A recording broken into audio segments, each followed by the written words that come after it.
normal M&A takes place, the due diligence is done by the third parties, like chartered accountants are there, valuers are there, advocates are there, and they come to the company and do the due diligence. In most of the cases, the due diligence uh, takes about roughly from 6 months to 2 years. In some cases, it also takes 2 years because the acquirer doesn't want to give any loopholes or leave any stone unturned in satisfying himself. But in IBC, because of the timelines given in the Act itself, there in 180 days, the whole process of CIRP is to be finished.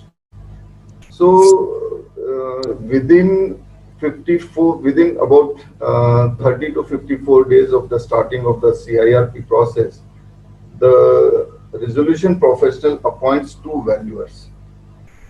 These two valuers actually do the valuation of all the assets of the corporate debtor, be it the physical assets or the shares and securities or other loans and advances or debtors. They do the valuation, and this is and also the resolution professional prepares a list of the creditors and payables.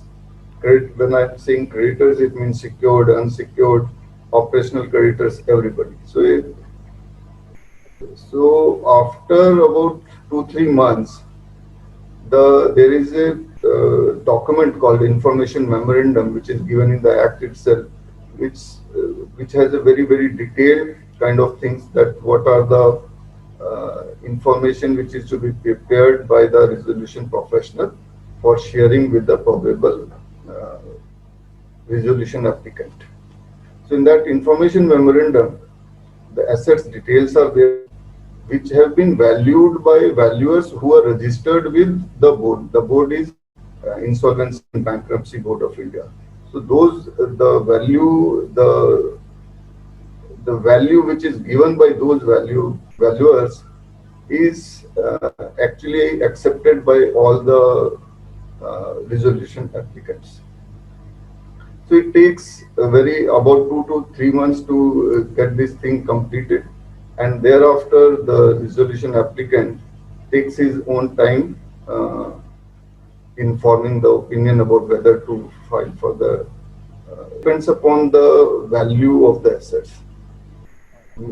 Typically, see if some valuer has to value, let's say, 50,000 crore of assets, the fees would be higher. But typically, for valuation, it can cost from 5 lakh rupees to 1 crore, anything between this.